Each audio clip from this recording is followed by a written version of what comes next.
Hoje eu estive aqui com o Celso nesse programa maravilhoso. Foi muito bom poder falar sobre esperança no Brasil.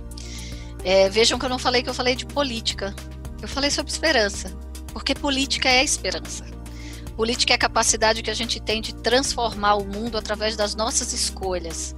E dentre as nossas escolhas está escolher eventualmente quem fala por nós a cada 4 anos.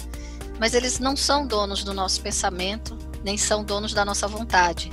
Eles falam por nós temporariamente.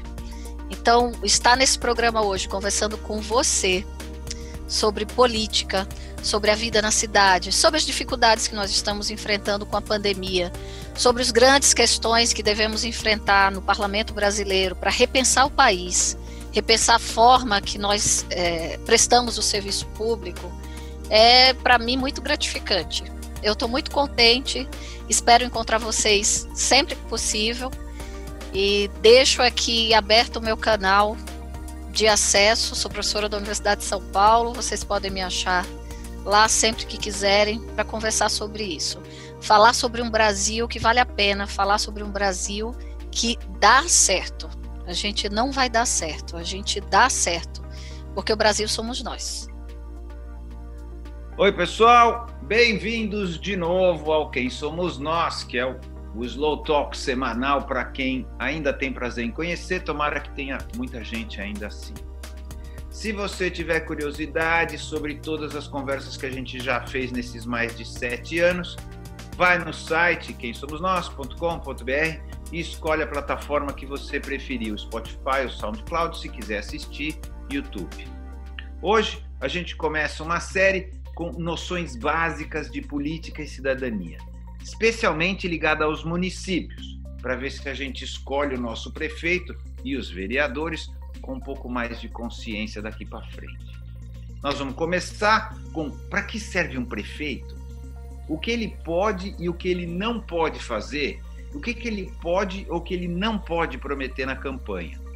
Para nos ajudar a entender melhor, a orientadora do programa de pós-graduação em Gestão de Políticas Públicas da USP e doutora em Direito Social pela PUC de São Paulo, Ana Carla Bliacheriene.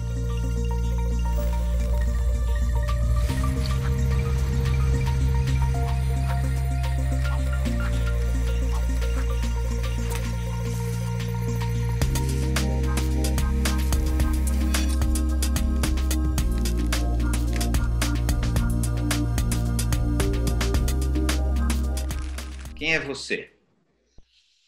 Ana Carla Bliacheriene, mulher, cientista do Estado, cientista do direito, mãe e alguém que acredita que esse país pode e vai ser diferente. Nossa, que bom! Nós estamos precisando de gente assim, eu estou precisando de gente assim, na verdade, que acredita que vai dar certo no final.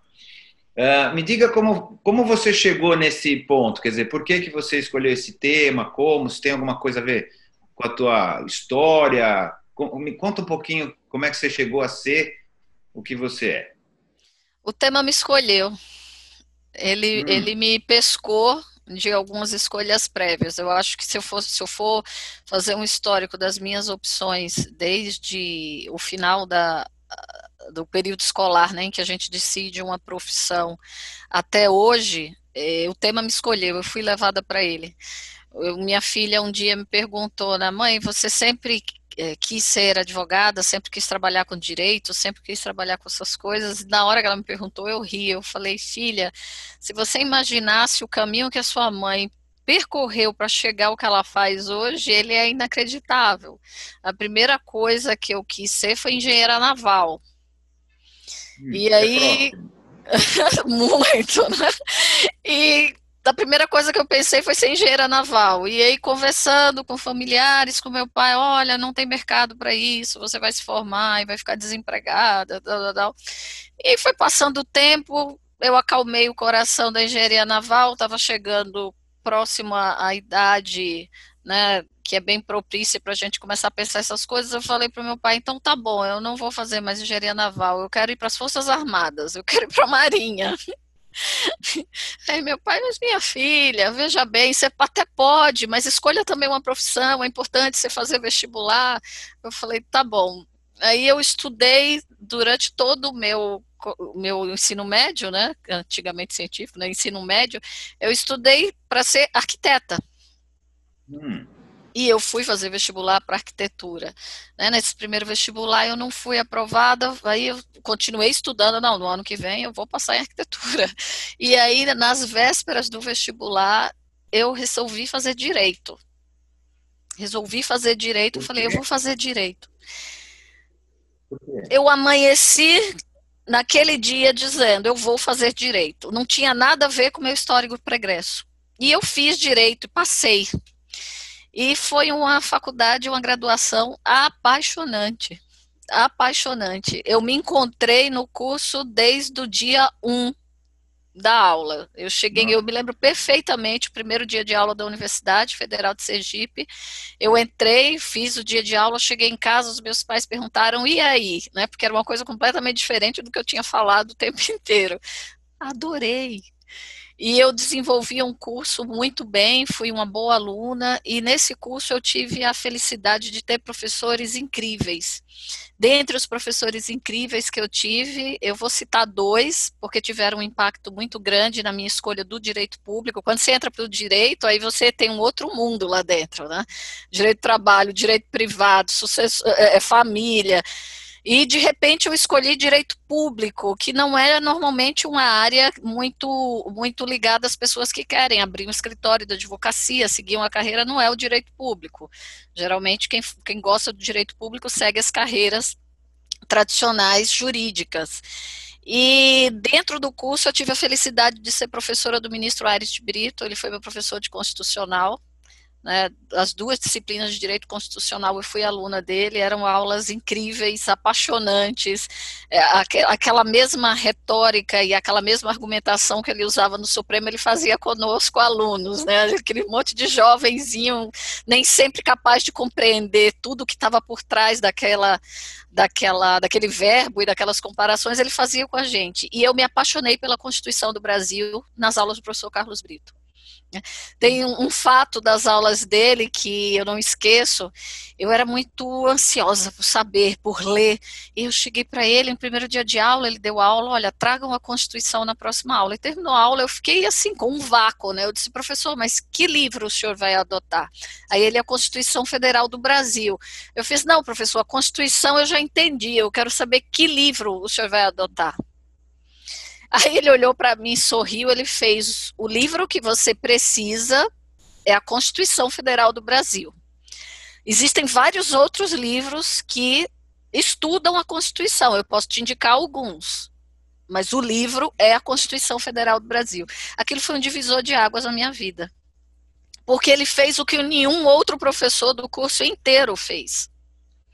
Então, ele me recomendou alguns livros de teoria de direito constitucional. Ele falou para mim, olha, todos eles você pode utilizar, são visões desse mesmo livro, que é a Constituição. Você terá de interpretar a Constituição. E a Constituição é sua, não é do juiz. A Constituição é sua, a Constituição é do cidadão. Imagina você, jovenzinha, dentro de uma estrutura universitária que a gente está acostumado a receber conhecimento, o professor fala e a gente aprende, e ele me chama a eu construir conhecimento, a eu interpretar a Constituição. Foi um desafio e tanto. E aí eu insistia tanto por literatura com ele que um dia ele fez, tá bom, eu vou te indicar um livro que você não pode deixar de ler até terminar essa disciplina. Aí o professor, por favor, aí ele leia O Mundo de Sofia. E o outro professor foi meu professor de Direito Administrativo, o professor José Lima, que também foi incrível e soube me conduzir para o direito público. Então, eu concluí a graduação imediatamente, né, antes mesmo de eu colar grau, eu fui aprovada na seleção do mestrado na PUC aqui de São Paulo. Comecei o mestrado na PUC de São Paulo, segui para o doutorado e a vida foi me levando até que eu entrei na Universidade de São Paulo como docente e pude aqui na Universidade de São Paulo desempenhar na integralidade essa transdisciplinaridade que eu enxergo o direito. O direito para mim é meio de construção de um país legal, um país ideal, ele não é fim. Eu não enxergo o direito como fim, ele é um meio. E muitas vezes nos meios jurídicos nós somos formados como advogados para enxergar o direito como um fim. Direito é meio, na minha forma de enxergar, na formação que eu recebi. Como que você está vendo? Eu vou fazer um parênteses, não tem nada a ver com o que a gente vai falar depois, mas assim, tem tido muita crítica à justiça brasileira agora, né? Não ao direito em si, mas a maneira que se exerce o direito e tal. Qual que é o teu olhar sobre o que está acontecendo?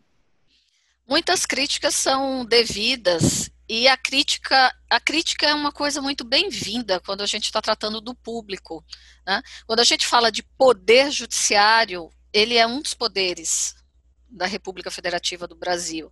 E ele deve prestar contas. A Constituição, no seu artigo 1º, ela é muito clara, todo poder emana do povo. O poder judiciário, ele serve ao povo. Então, ele tem de dar, sim, justificativas, através de uma técnica e de um modelo que a Constituição criou. Então, muitas críticas que são direcionadas aos 3 poderes, não só o poder judiciário, são críticas bem-vindas e são críticas que realmente merecem ser ouvidas. O que, de fato, nós não estamos acostumados é com o questionamento incisivo da sociedade em relação aos poderes. Até aqui nós estávamos acostumados a que os poderes nos pautassem. A gente está vivendo um momento de transformação mundial, não é só no Brasil, é uma transformação em todo o mundo, em que as populações estão assumindo o centro das sociedades. Elas de fato estão compreendendo que o poder emana delas e elas de fato estão podendo se expressar. Isso é decorrência de 2 grandes avanços históricos. A consolidação da democracia na maior parte dos países, né? Ainda que a gente considere que seja uma democracia formal, no sentido que está ali prevista na Constituição, mas ainda permeada de muita desigualdade. Não seja uma democracia real, seja uma democracia formal. Ainda assim, ela permite que você se expresse. E a segunda é o advento da revolução tecnológica, que permitiu que a gente não precisasse de tantos meios de intermediação para se expressar. Então, as mídias eletrônicas, o próprio acesso à internet, a criação do computador, a criação das redes sociais, abriu a possibilidade de fala. Nós não precisamos mais falar tão somente indo à ágora em manifestações, né? Indo à praça pública, indo à rua em manifestações. Ou a gente não precisa só falar quando algum espaço da mídia regulada nos dá espaço para falar. Agora a gente pode falar em todo e qualquer espaço. E isso fez com que chegasse a pressão forte dentro das instituições constitucionais, dentre elas os 3 poderes. Então eu acho que o judiciário, ele, assim como o legislativo e o executivo, os 3 têm uma missão importantíssima dentro do Estado democrático e dentro do modelo republicano, mas eles, a partir de agora, precisam se adaptar a prestar contas. O judiciário nunca teve o hábito de prestar contas. O judiciário era aquele que julgava e que estava acima de tudo e de todos, baseado na lei. Agora ele também deve prestar contas, inclusive pelos critérios e as bases que o levaram a decidir. Quando eu estava na faculdade de Direito, a forma de questionar um juiz se chamava recurso. Ponto. A gente não sabia quem eram todos os membros do Supremo Tribunal Federal. Hoje, a maior parte dos cidadãos brasileiros não sabe mais quem são os membros da seleção, que todos sabiam na minha época, e certamente sabe quem são os 11 ministros. Eu considero isso como um avanço, um amadurecimento do processo democrático incrível. Porque qualquer servidor público, isso inclui os juízes, os promotores, os procuradores públicos, tem de prestar satisfação dos seus atos ao povo. Só que isso através de um regime jurídico, de uma forma civilizada e de uma forma em que haja o respeito às instituições, né? A crítica que desrespeita as instituições e que questiona a democracia, essa eu acho que ela deve ser deixada de lado. Que bacana. Então, você vê esse movimento todo, então, não só no judiciário, mas no nosso caso aqui nós estamos falando sobre isso também, como uma coisa positiva e que você acredita que possa ter um resultado positivo de transparência, porque realmente é uma caixa preta, né? E que a exigência do povo de transparência a gente vai ter um judiciário mais justo, vamos chamar assim. Sim, acho que sim. A gente está num momento disfuncional da política. A gente está num momento disfuncional, a gente está num momento com crise entre os três poderes e ela não é de agora, ela já vinha transcorrendo, agora ela agudizou. E agudizou no processo de pandemia, o que mais grave a situação política do país. Então, a gente está num momento em que a Constituição não está sendo aplicada no modo céu de brigadeiro. Então, a gente está tendo abusos do poder executivo, abusos do poder judiciário, né? Os órgãos estão num momento de cada um tentar ultrapassar a linha que separa a sua atividade do outro. E o abuso, né, essa passada de linha entre legislativo e executivo, a gente sempre teve acostumado a ver na democracia, que faz parte daquela briga do embate político de ideias. Então, esse espaço sempre foi ali, né? Pisar na linha e passar, roubar um pouquinho do time do outro, sempre foi muito comum e se chegava a um acordo. As pessoas mais jovens que estejam nos ouvindo aqui certamente não saberá do que eu estou falando, mas eu me lembro quando eu comecei a me situar em política, me interessar e ouvir sobre política, eu me lembro das brigas clássicas entre o Antônio Carlos Magalhães, o presidente da República, e o Michel Temer na Câmara. Tinha delas que chegavam a ser risíveis, né? Parecia um sitcom ver o noticiário do Congresso Nacional e do Poder Executivo na época que essas três figuras estavam ali ocupando o poder. Era engraçado até. Não que não fosse gravoso, mas era espirituoso, vamos dizer assim, era espirituoso. E o judiciário nunca estava nesse campinho. Ninguém nem sabia quem eram direito esses membros. Hoje em dia, o judiciário tem ultrapassado linhas muito perigosas. E isso me preocupa, Celso, porque assim, o presidente que não estiver jogando com a regra do jogo, eu posso me aborrecer e daqui a 4 anos eu tiro ele do jogo. O presidente da Câmara e do Senado que não estiver jogando com a regra do jogo, eu posso me aborrecer e daqui 4 anos ele não está mais no jogo. Mas o ministro do Supremo que não brinca com a regra do jogo, eu não posso tirá-lo do jogo. E aí você tem uma inversão perigosa.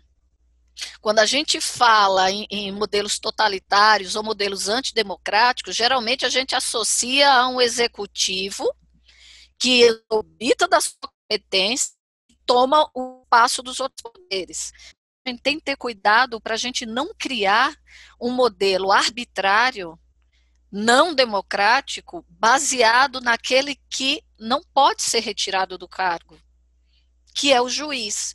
Então, o judiciário tem feito um papel importantíssimo em avanços recentes da história da nossa democracia, garantia de direitos, o judiciário avançou naquilo que o legislativo se omitiu em legislar. O judiciário muitas vezes conteve ações perigosas do poder executivo, resguardando a Constituição. Ele tem um papel importantíssimo, mas eu tenho hoje em dia a impressão de que ele está começando a usar a mesma dose do remédio dos outros poderes.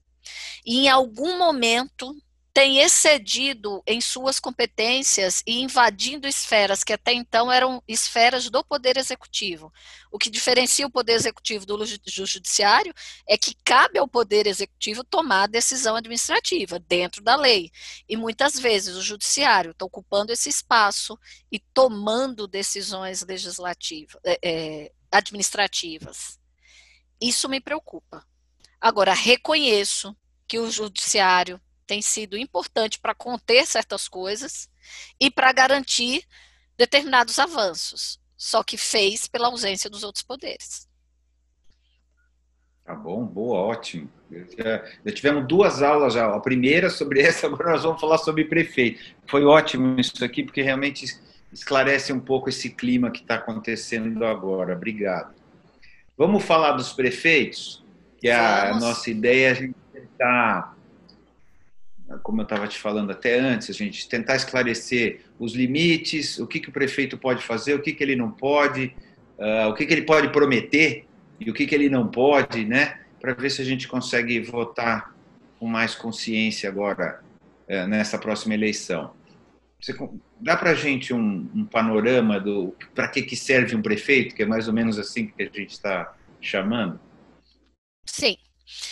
Bom, a República Federativa do Brasil, ela escolheu como sistema o nosso sistema federativo. Nesse sistema federativo, a gente tem 4 entes federativos, né? Que é a União, os estados, o Distrito Federal e os municípios. Isso não é um padrão internacional. No padrão internacional, os municípios têm certa autonomia, recebem nominações diferentes, ou algumas vezes a própria nominação município, mas eles têm uma certa autonomia, mas eles não são classificados como entes federativos. O que quer dizer um ente federativo? Um ente federativo tem poderes constituídos em semelhança àquele que a União Federal tem. Um ente federativo tem uma autonomia ampliada, não é uma autonomia contida. O que é essa autonomia ampliada? Ele tem poder de auto-organização, ele tem poder de autogoverno, poder de autoadministração e poder de autolegislação. Então veja que aí estão representados os 3 poderes na figura daquilo que seria um ente federativo, que no caso o município é um desses entes federativos. A Constituição de... Pode. Você falou que isso é o Brasil, né? Como seria um outro modelo, assim? Qual que é o outro modelo de municípios que não são entes federativos? Que país? Depois a gente continua, não perde o fio da meada, mas eu só que me deu como seria de outro jeito? Tá. Existem outros países, o Estado federativo é de inspiração norte-americana. O Estado brasileiro ele é interessante porque quando a gente proclamou a nossa república, a gente não cortou o umbigo, nem as origens jurídicas e administrativas que a gente tinha com o modelo português, porque era a forma que a gente sabia se autogerir. Então a gente se inspirou na Revolução Americana e adotou o sistema federativo com a autonomia dos entes locais, né? Que aí no caso é a autonomia da União Federal e a autonomia dos Estados-membros, né? Que é a nossa república originária. E os municípios, as municipalidades que já existiam e elas derivam do direito português, elas tinham uma autonomia de gestão e de organização, mas elas não tinham aquele poder instituído local com autonomia ampla, que acontece com o Estado, acontece com a União. Essa ideia de autonomia municipal é uma discussão que vem desde Dom Pedro II, e ela, no fundo, foi tomar uma marca jurídica forte com a Constituição de 88, que a Constituição de 88 falou o seguinte: olha, município agora é ente federativo com auto-organização, autogoverno, auto-administração e auto-legislação, vai ter competências tributárias próprias, vai ter receitas próprias, inclusive repassadas pela União e pelos estados, para que ela possa desenvolver em sua amplitude a sua ação. Normalmente, quando a gente tem um modelo de Estado unitário, como por exemplo a França, é o Estado unitário, os estados unitários, eles têm as municipalidades, mas as municipalidades funcionam como se fossem autarquias. Eles têm uma autonomia local, mas não têm paridade, por exemplo, com o órgão central. No modelo brasileiro, não existe hierarquia entre União, Estado e município. Existe autonomia e paridade. Num modelo tradicional, os municípios têm uma relação, sim, hierárquica com um ente superior. E ele tem várias autonomias locais. Então, você vê em muitos países, principalmente na velha Europa, no continente europeu, que tem as comunidades autônomas, né, que são grupos locais com características muito próprias, inclusive históricas, muitas delas milenares, centenares, que têm uma autonomia local e ela se junta àquele país, aquele Estado unitário aí no seu histórico pregresso de muito mais de 500 anos ou de 100 anos, e ali ele consegue manter uma autonomia administrativa, não existe paridade. No caso do município, como ele é ente federativo, há paridade entre União, Estado, Distrito Federal e município. Paridade esta, pelo menos no aspecto legal, Celso. Mas a gente sabe que o modelo constitucional brasileiro, infelizmente, deu essa paridade normativa e algumas competências tributárias, mas no fundo os municípios, eu costumo dizer que é a política do Pires na mão, né? Os municípios não têm autonomia nem de gestão, nem de financeira para poder tocar as suas vidas. E isso também a partir de um problema político que a Constituição de 88 criou. A Constituição de 88 abriu a porteira para os municípios parirem aos milhares, literalmente. A gente duplicou o número de municípios de 88, depois da Constituição de 88. E municípios que não tinham condição de arrecadação. Nós temos, por exemplo, o estado de São Paulo, quase 50 municípios que não têm arrecadação própria sequer para pagar o custo da Câmara Municipal. Então, são municípios que não deveriam existir como municípios. A gente precisa enfrentar isso. Né? E outros que têm condição de existir, não têm condição de existir sozinhos. Então, a transferência, os fundos de transferência municipais, eles são absolutamente necessários para a manutenção de determinados municípios. Outro parênteses, há um tempo atrás se falou em unir municípios, eu não lembro exatamente quem foi que... Fusão, né? Já esse aqui não tem tanto dinheiro, esse aqui também não, vamos fundir alguns municípios, foi uma gritaria enorme contra, né? Me parecia razoável em cima do que você está falando, né? Se você não pode se manter, você não pode ser um município, né? Teoricamente, parece uma coisa meio óbvia, mas não aconteceu e não andou também, nem me lembro por que morreu, mas parecia uma ideia boa. Juridicamente é possível. Juridicamente, os municípios tanto podem ser fundidos, como eles podem ser divididos. Então, é possível, ou criados a partir de uma determinada área de um estado em que haja ali...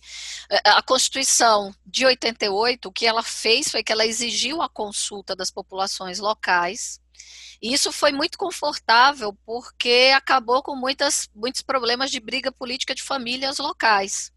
Então, se eram duas famílias que brigavam numa determinada região para ser prefeito, isso, separa o distrito. Olha, vamos separar o distrito, você vira a família do prefeito do distrito lá, eu fico aqui, acabou a briga da família, né? Acabou o coronelismo local.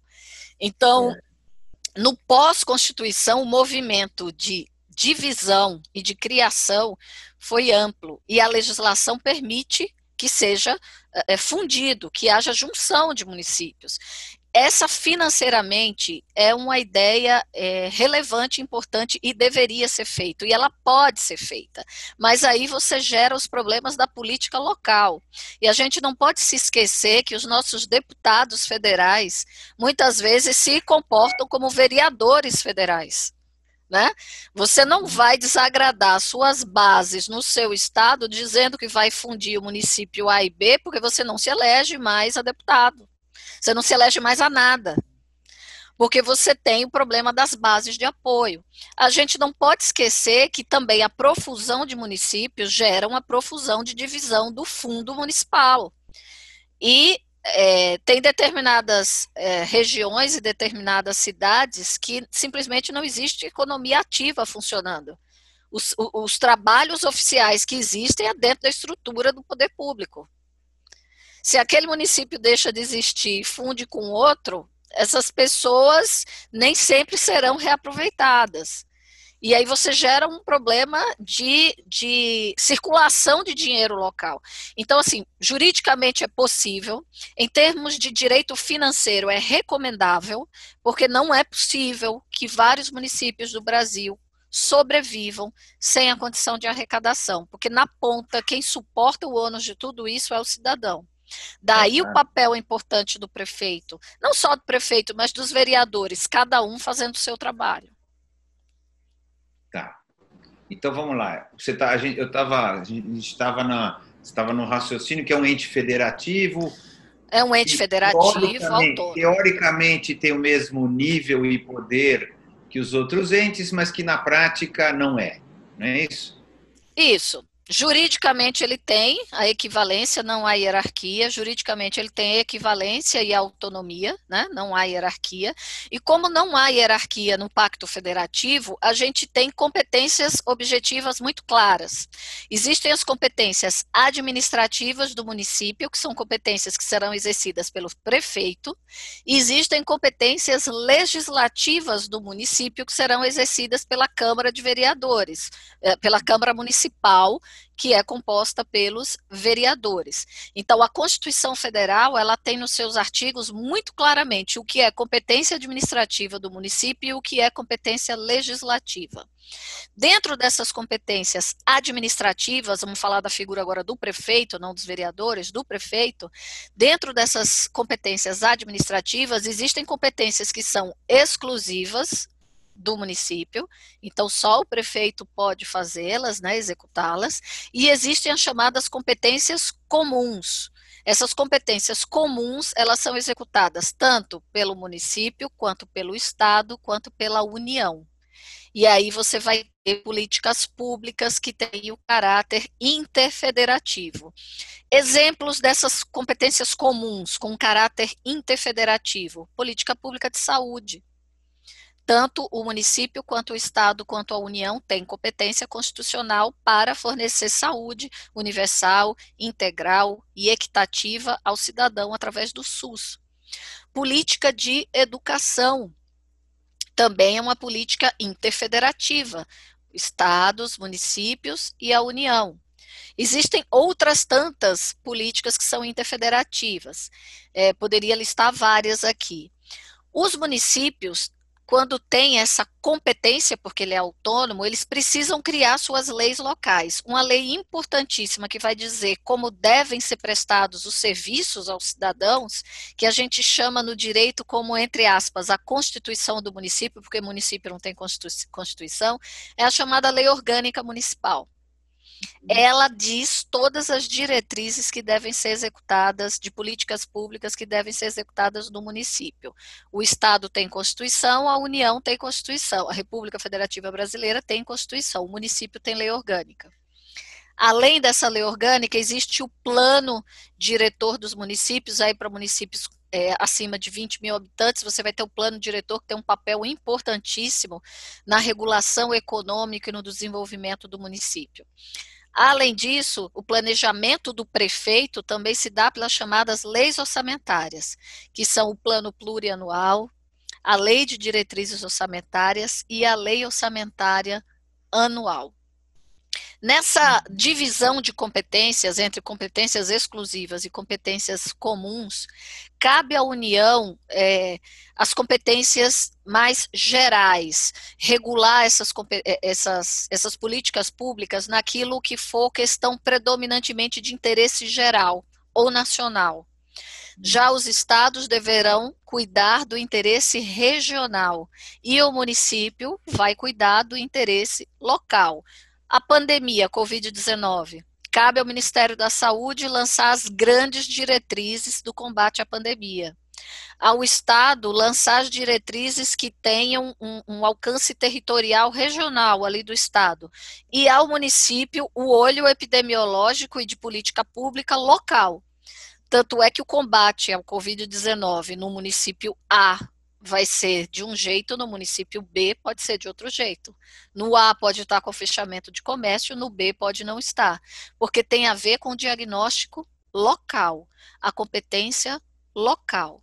Então, cabe ao prefeito executar todas essas políticas públicas que são de competência exclusiva do município ou de competência comum entre município, estados e União. Ele é o administrador da cidade. Agora, a cidade, bom, não vou falar de cidade grande, que nem São Paulo, mas de uma maneira geral, a cidade vive de IPTU e de imposto sobre serviço, não é isso? Esse Sim. É o dinheiro básico das cidades. A maior parte, sim. Existe também na Constituição, de tempos em tempos, há pedaços de reforma tributária, né? A gente está, inclusive, para ter uma outra aí agora. E nesses pedaços de reforma tributária, sempre se questiona o fato de receita própria do município. Numa dessas, foi permitido também, por exemplo, que municípios que têm uma grande área rural possam recolher o ITR, que é um imposto de origem federal da União, mas que o município pode recolher se ele tiver a condição de arrecadação. Então, assim, a cada vez que tem uma reforma, esse tema volta. As reformas tributárias no Brasil são interessantíssimas, as discussões dela no Congresso Nacional, porque ela parte de uma premissa insolúvel. Se a gente for para a teoria dos jogos, é a chamada premissa insolúvel. O contribuinte não aceita maior imposição tributária.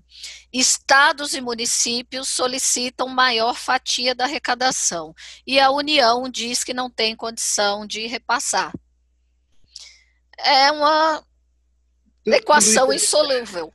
Tudo isso é verdade no final, é assim, não é? Porque todo mundo precisa de mais dinheiro, mas não tem dinheiro para todo mundo e fica uma confusão no final, né? Há de se repensar o tamanho do Estado brasileiro. Há de se repensar o modelo do Estado brasileiro.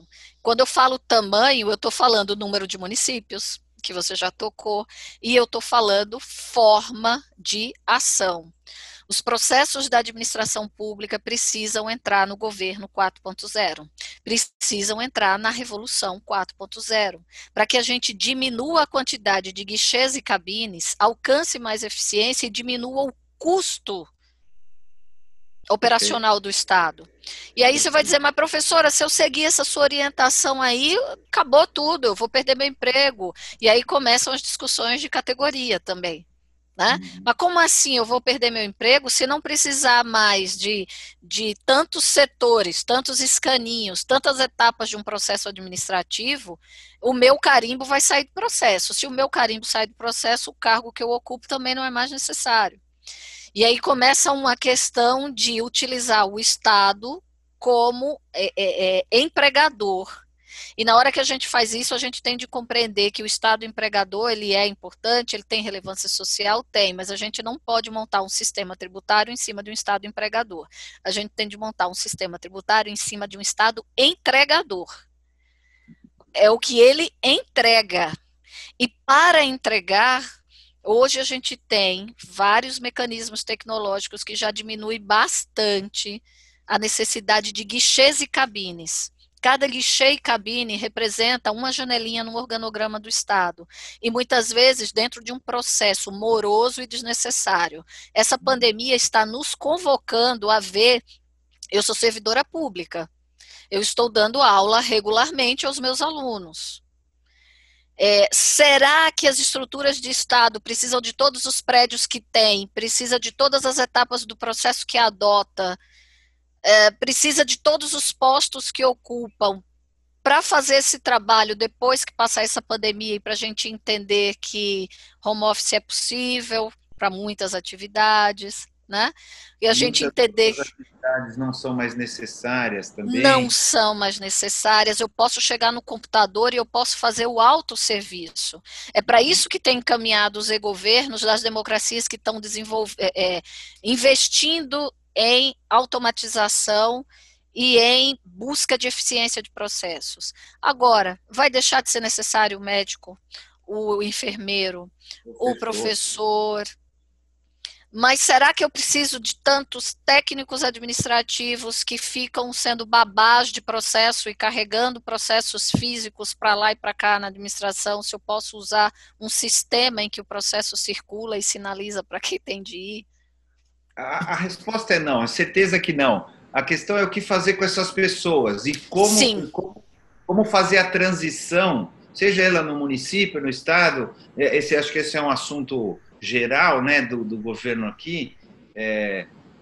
Também acho que o governo é pesado, é antigo, demora, não é eficiente, etc.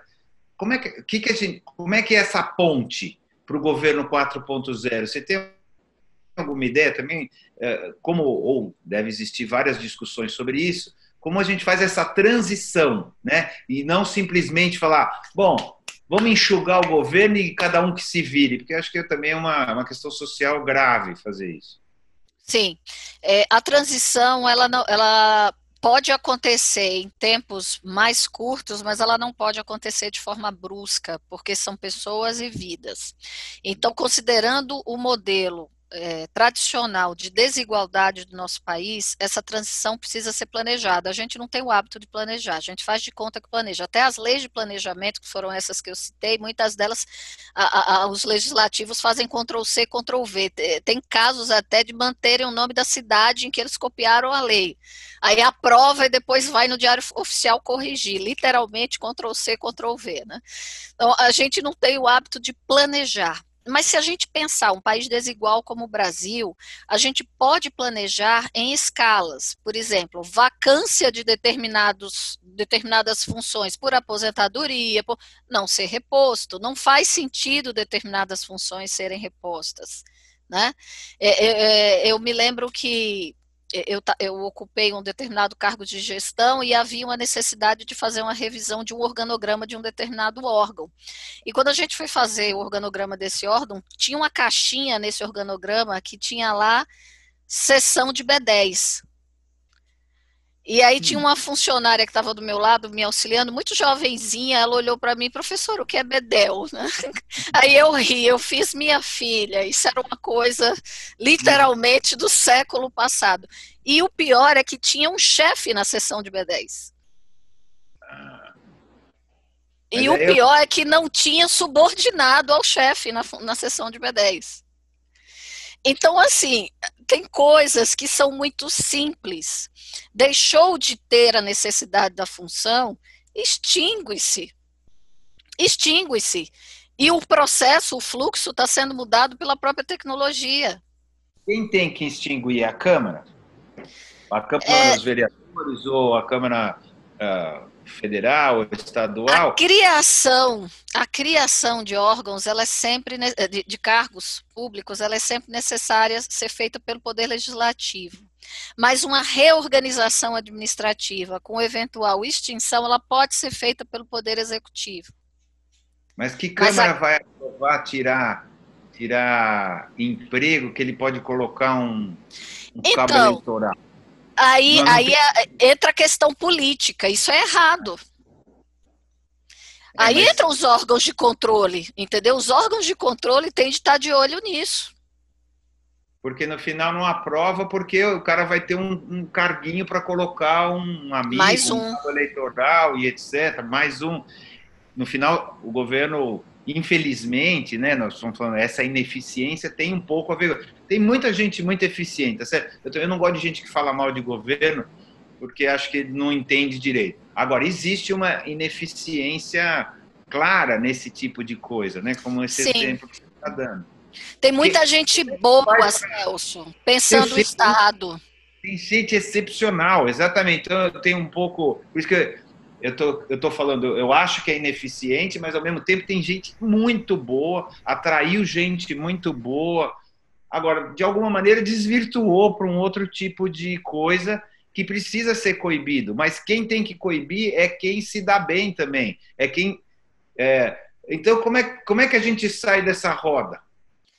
Pressão social e controle externo.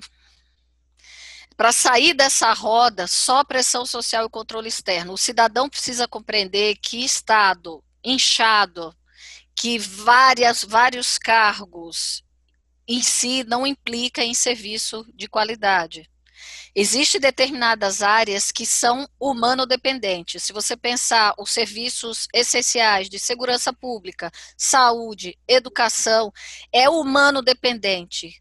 Assistência social é humano-dependente. Precisa daquela carreira e daqueles servidores. Mas as atividades meio, hoje, elas podem ser revistas em processos em que ela possa se utilizar da tecnologia para diminuir etapas, para facilitar chegar na ponta. Então, quando a gente fala assim, diminuir o tamanho do Estado, não é diminuir prestação de serviço.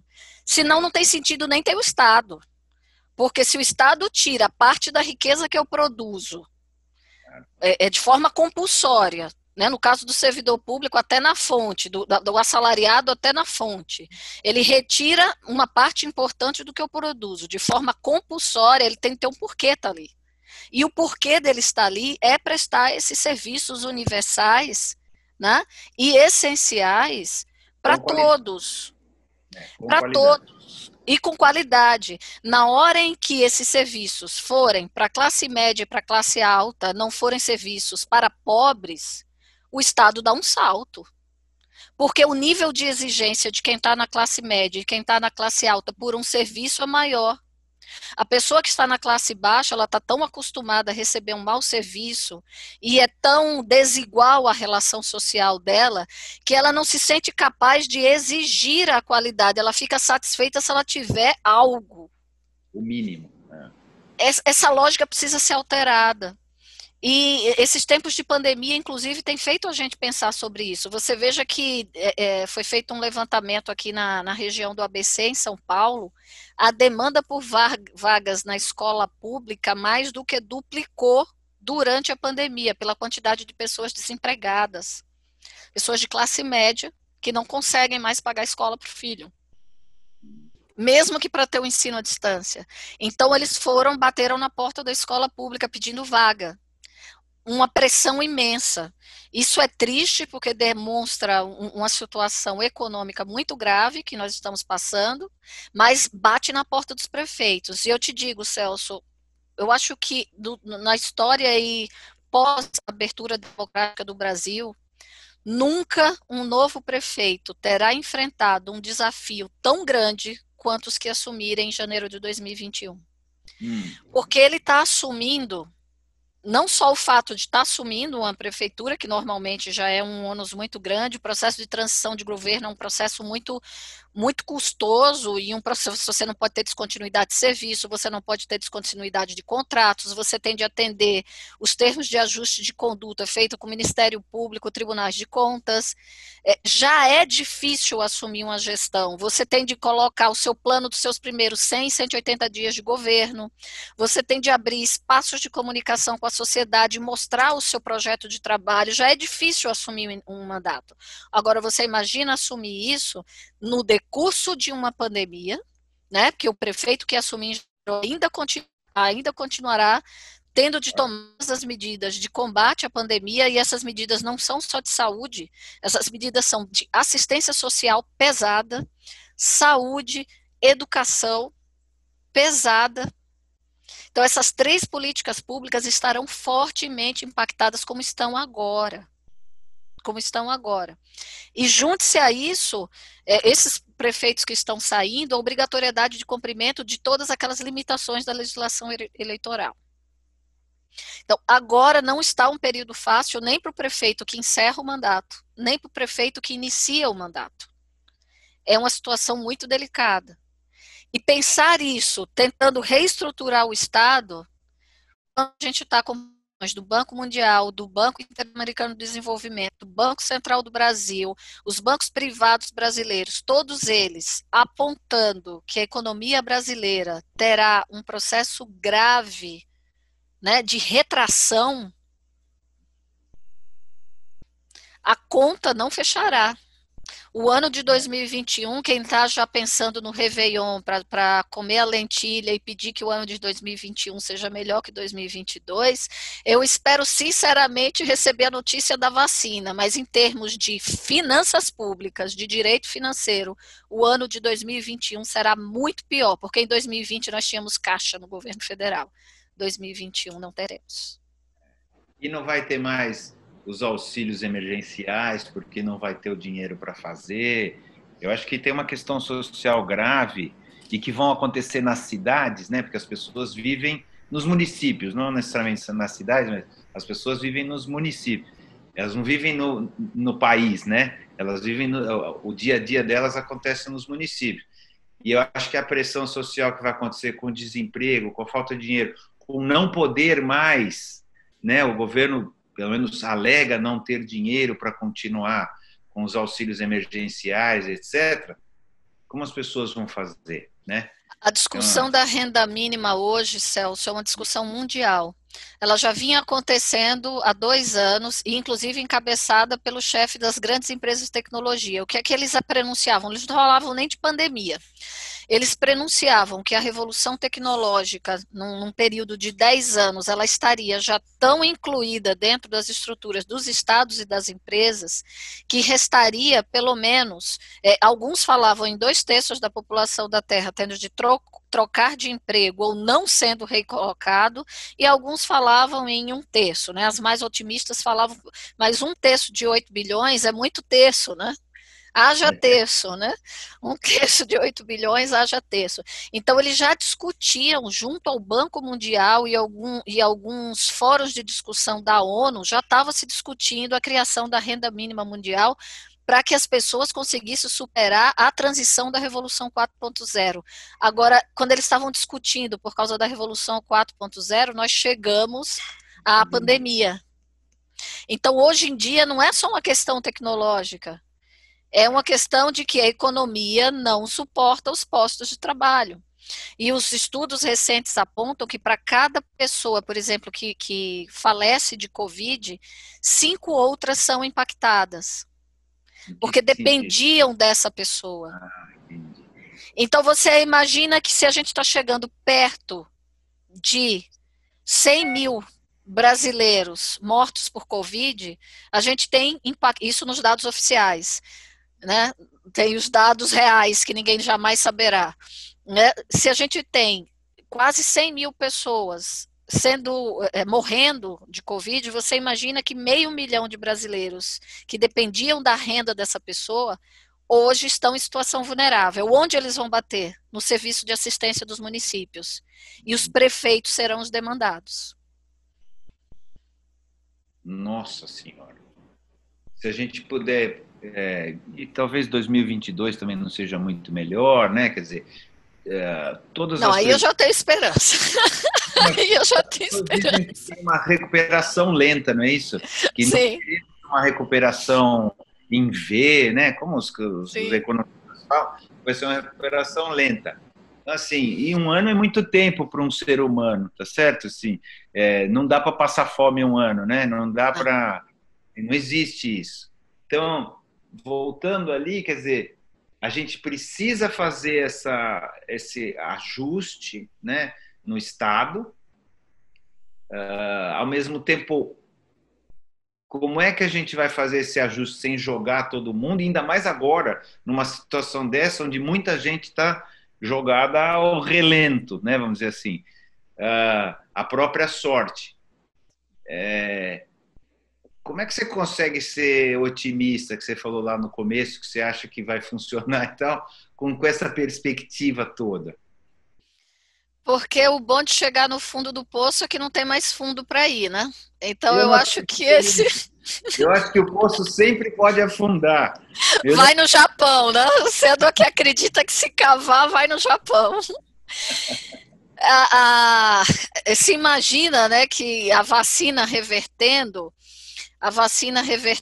o quadro da pandemia, sinalizando a reversão do quadro da pandemia, né, e que se ela, de fato, a partir do final de 2021 e 2022, ela começar a ser aplicada e funcionar, porque tem isso também, né, e funcionar, a ideia é que a gente aí, ao final de 2020, já tenha, né, a economia mundial, agora eu não estou falando do Brasil, estou falando da economia mundial, a economia mundial, ela já, a partir do segundo semestre de 2020, ela já comece a dar algum respiro. Em relação ao Brasil, a gente tem de pensar que a União ela tem uma alta capacidade de endividamento e ela tem uma coisa que nenhum ente federativo tem, que é a máquina de Xerox do Banco Central, né? Ela tem capacidade de se endividar, é o único ente federativo que tem capacidade de criar tributo extraordinário, a União, os outros entes federativos não podem, a União é que pode criar um tributo extraordinário e ela pode gerar moeda. Gerar moeda, a gente já fez isso no passado, já sabe qual é o resultado disso, mas é uma saída. Inclusive, ontem já anunciaram que vai ter nota de 200, porque a de 100 já está comprando pãozinho na padaria, né? Quem viveu a década de 80 sabe o que é isso, né? Quando começa a fazer moeda com valor maior, não é bom sinal, né? Mas os municípios não têm capacidade de endividamento. E para eles se endividarem por conta de todas as regras, os municípios e estados, para se endividarem por conta das regras da Lei de Responsabilidade Fiscal, ela precisa da anuência da União, anuência do Senado Federal, garantias da União, ou seja, município não tem como criar receita. Então, eu vejo como inevitável, diante de um quadro desse que se pinta para 2021 e 2022, ser discutido sim uma reforma tributária de verdade, não essa que vai passar, que é um band-aid, mais uma de band-aid, essa que está se discutindo agora que vai passar é necessária, vai ter alguns avanços, mas não resolve o problema estrutural da Federação Brasileira, vai ter de se pensar de novo o tema reforma tributária, mas vai ter de se pensar de novo reforma do Estado. São temas delicados, mas que a situação financeira do país vai forçar o Congresso Nacional e o Poder Executivo a enfrentar. E não se enfrenta porque é um problema, como a gente já discutiu ele aqui sobre vários pontos, né? É um problema delicado, mas é a única saída para a gente conseguir se reestruturar. Tem de fazer a reforma do Estado, tem de fazer a reforma tributária. Eu estou deixando aqui de lado, por enquanto, a reforma da Previdência, porque já houve uma, né, que já foi completamente desmontada com tudo que aconteceu, mas houve uma, e ela precisa ser estendida aos municípios, é uma questão dos municípios cumprirem a parte deles na reforma, mas neste momento em que as pessoas estão em necessidade de sobrevivência, não é momento de se discutir previdência, mesmo porque previdência, nesse caso, é um suporte à assistência.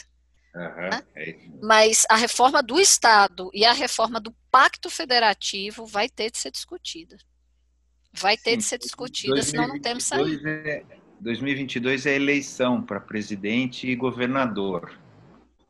A chance de alguém fazer coisas impopulares é baixíssima. Né? Sim, tanto no ano 2020 talvez passe algo. Talvez. Não sei, vamos ver, né?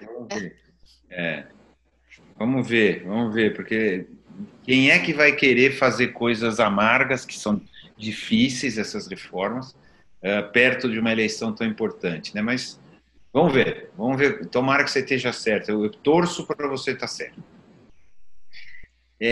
Eu queria, assim, o que é que o prefeito não pode prometer para a gente? Eu estou agora me colocando assim, estamos na campanha eleitoral de prefeito, e aí ele começa, vou fazer isso, vou fazer aquilo. Quando que eu, ou todo mundo que está assistindo aqui, fala assim, isso aqui ele não pode prometer, isso aqui é falso, isso aqui não é, isso aqui não é.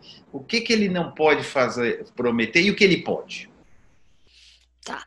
O prefeito, como eu falei, as competências do município, elas estão lá na Constituição Federal. A gente pode ir para o artigo 34 da Constituição Federal, lá vai ter as competências que são comuns à União, Estados e municípios, né? É uma competência dos três. Eu vou dar alguns exemplos, tá? No artigo 23, 34 não, desculpa, artigo 23 da Constituição Federal, então, zelar pelas leis, né, pela democracia, enfim, isso é obrigação de todos, cuidar da saúde e assistência, tá, principalmente para as pessoas portadoras de deficiência, proteger todos os bens públicos com valor histórico, é competência dos três, seja artístico, cultural, monumentos, paisagem, isso é competência do município também, além dos outros. Impedir a evasão e destruição de todo esse patrimônio histórico é dever e competência dele. Proporcionar acesso à cultura, educação, ciência, tecnologia, pesquisa e inovação é competência de todos os órgãos. Proteção do meio ambiente é competência dos três. Proteção das florestas, fauna, flora, enfim. Fomentar a produção agropecuária e organizar o abastecimento alimentar. Tem gente que não sabe que isso também é competência do município e né, pensa que é só uma questão do Ministério da Agricultura, governo federal, mas é dos três. Programas de construção de moradia, e aí nos municípios há muita pressão por moradia popular, principalmente os municípios populosos, como o estado de São Paulo, os municípios de São Paulo, todos eles do estado de São Paulo, tem uma pressão muito grande por moradia. Então, habitação é uma matéria do município, saneamento básico em conjunto com o estado, também é competência do município, né? Um cuidando da oferta de água potável, o outro cuidando da drenagem do esgotamento das cidades. Fiscalizar exploração de recursos hídricos e minerais, é competência dos 3 também. E o que é que vale para o município? Primeiro, a regra de ouro é tudo que é de interesse local, do habitante local, o município tem uma competência ainda que seja residual. Então, o prefeito tem de cuidar de educação, de saúde, de iluminação pública, que está muito ligado à segurança pública, embora a segurança pública seja competência do Estado, né, a manutenção da segurança pública é do Estado, a iluminação ela está muito ligada a aumento de índices de criminalidade. Então, é competência do município. Coleta e destinação dos resíduos sólidos, lixo, né? Competência do município. E esse é um tema gravíssimo, porque tem municípios que se tornaram tradicionalmente como receptores de lixo dos vizinhos, né? Os chamados lixões. Ninguém quer ser um município que tem um lixão, né? E ninguém quer ser um município que tem uma penitenciária. Isso é uma discussão gravíssima no Pacto Federativo. Onde vai construir a prisão? Né? Onde que vai ter o aterro sanitário, que é o nome bonito. O lixão era antigamente, quando era tudo desorganizado, enfim, amontoado. Hoje em dia a gente tem a ideia de aterro sanitário que segue a legislação. Mas quem é o município que quer viver de receber lixo? Né? Resíduo sólido, que também é um nome fofo, né? A gente vai mudando os nomes para o serviço ficar mais palatável, né? Para ficar mais palatável. Então, isso tudo é competência do prefeito. O prefeito também tem competência de cuidar do arruamento, asfaltamento das cidades. Ele tem de cuidar da drenagem, né, do esgotamento da cidade. Ou seja, grande parte das coisas que a gente precisa no dia a dia é competência do prefeito. Posso falar uma coisa? Quando diz que é competência, eu quero voltar um pouquinho.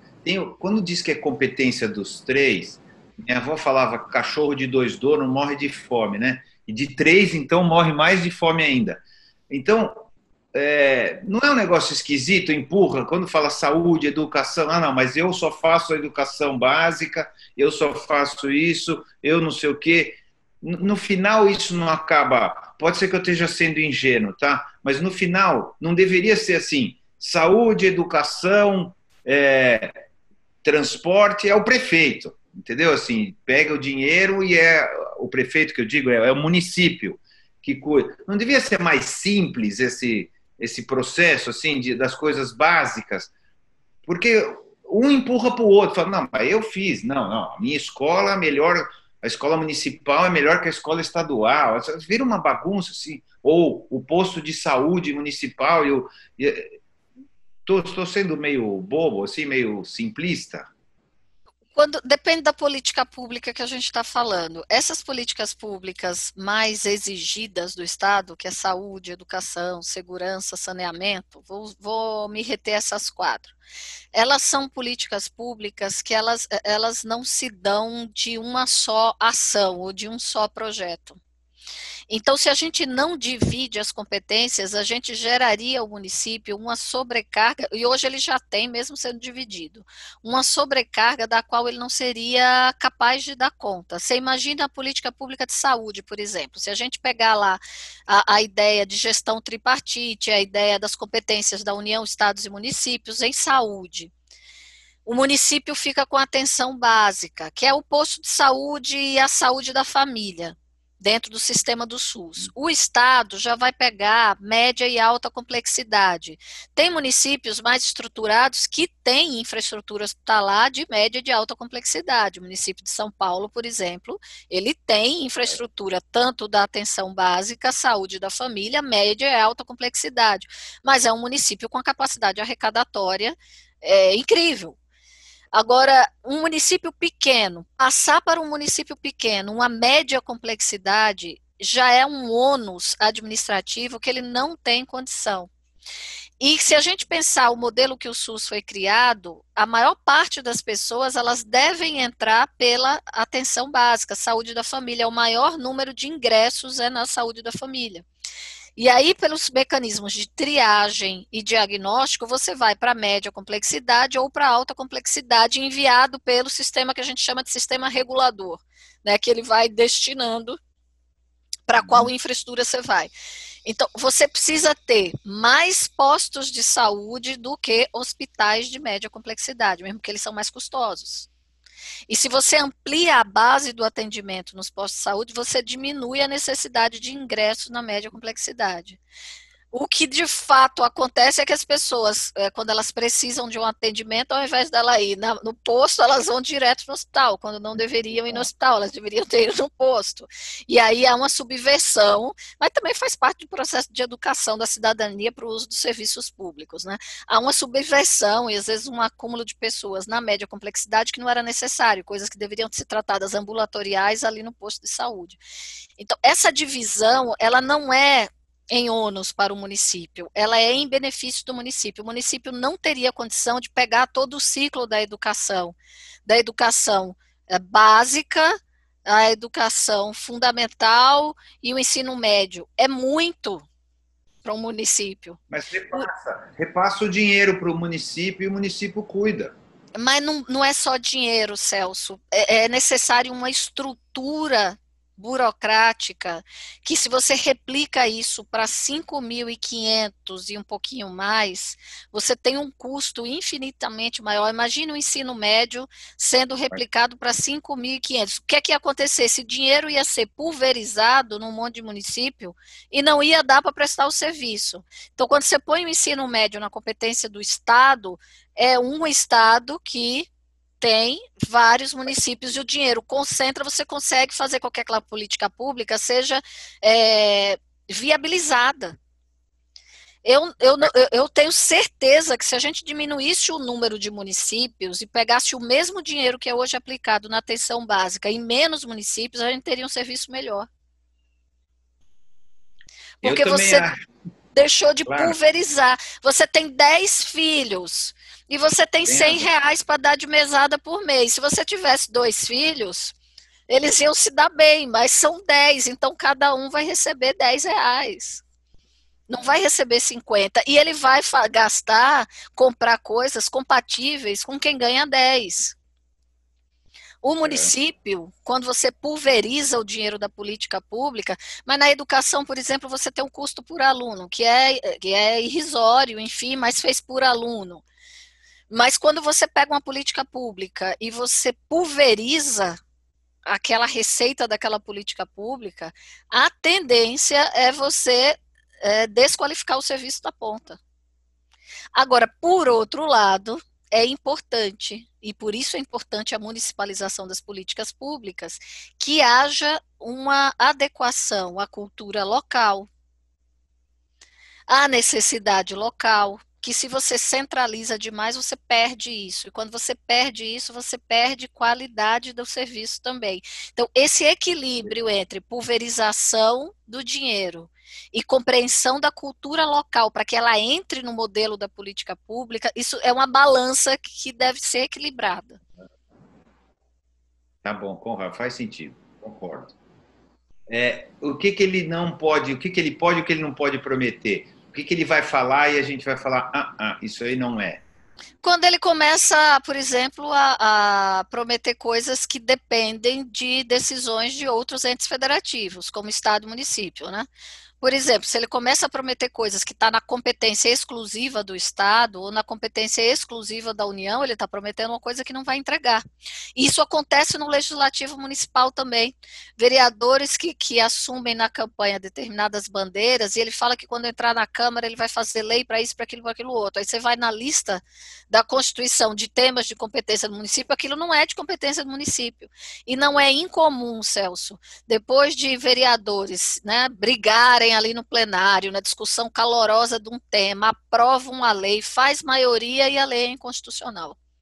Por quê? Porque ela extravasou a competência municipal.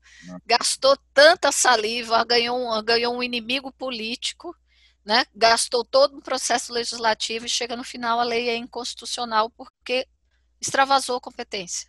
Mas não tem uma comissão constitucional? Constituição e Justiça, que ela deveria avaliar isso. para falar, não, isso aí não pode, tá certo? E o prefeito ainda tem um poder de veto ao final em que ele pode alegar inconstitucionalidade, mas muitas vezes passa, tanto pela Comissão de Constituição e Justiça quanto do prefeito. Então, o que é que você deve estar atento? Você, eleitor, vamos lá, sendo menos professora e mais eleitora. Você, eleitor, está assistindo lá os candidatos da sua cidade falando, né? Eu vou fazer isso, fazer aquilo outro.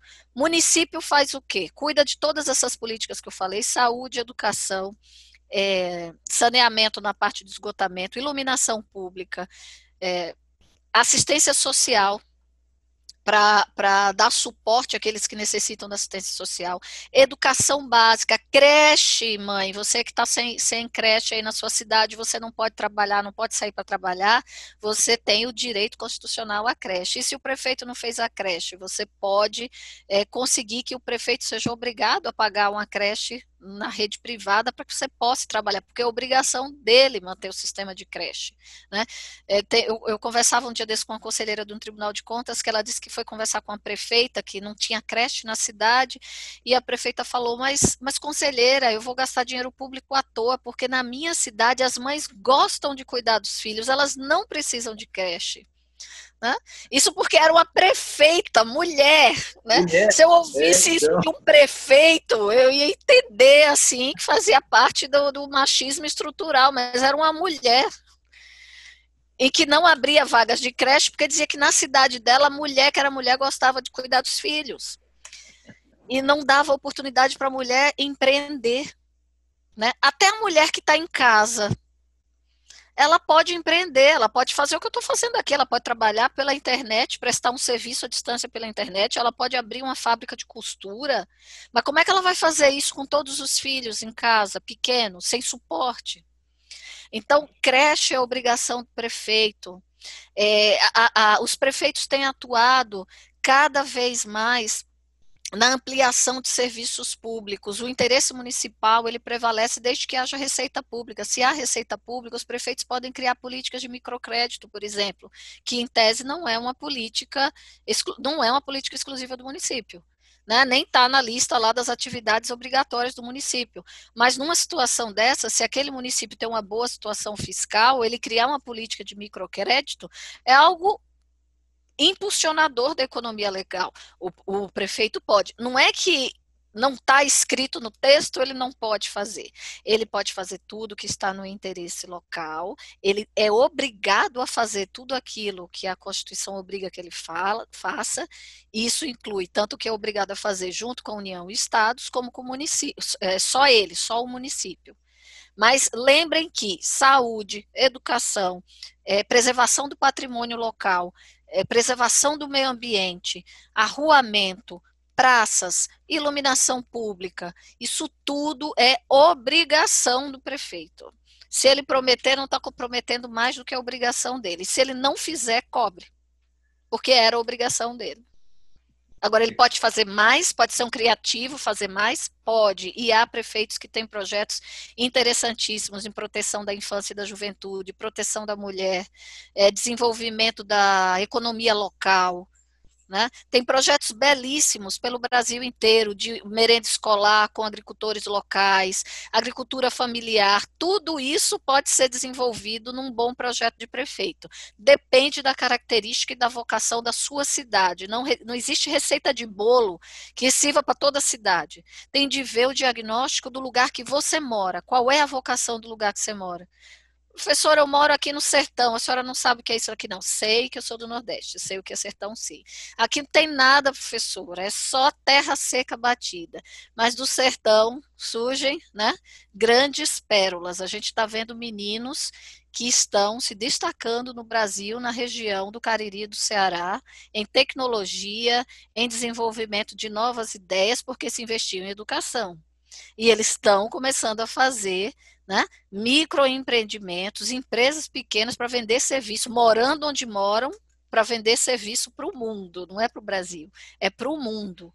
Então, há sim possibilidade de se desenvolver os locais, mas isso tudo passa primeiro pela garantia da dignidade, né, o direito ao alimento, à moradia, né, o direito a sair de casa, não pisar no esgoto, né, isso passa pela dignidade primeiro e pela educação. A educação é libertadora de ambientes em que a economia nem sempre está andando, a economia formal, tradicional, né, de fábrica, serviço, loja. Existe uma outra economia que está nascendo, e a internet é a chave para conectar esses jovens a isso, dar esperança para eles, deles poderem trabalhar. Nossa, perfeito. Muito bom. A gente está no momento certo para eu encerrar com a pergunta que eu sempre encerro, e você escolhe o nós, qual nós eu estou falando? Se é nós brasileiros, nós seres humanos, nós extraterrestres, tanto faz. Assim, quem somos nós? Esse nós vai ser dedicado ao Brasil, o país que eu acredito, o país que eu luto diariamente para que ele seja melhor, e ele será. E eu me nego a pensar num será num futuro distante. Ele será o que a gente está construindo agora. O futuro é o que a gente está fazendo agora. Então, nós temos um povo bravo, guerreiro, solidário. Nós temos um povo que não se verga à dificuldade. Nós temos um povo amoroso. Nós temos um povo criativo. Nós temos um povo dedicado. Nós temos um povo resiliente. E nós somos um povo sofrido. Então, nós temos todas as possibilidades, absolutamente todas as possibilidades de construir a nação que desejamos. E essa nação é nossa, não é dos três poderes, não é dos chefes dos poderes. Essa nação é nossa. E eu me recuso a entregar a qualquer um que não seja o povo brasileiro. Nossa, que bonito.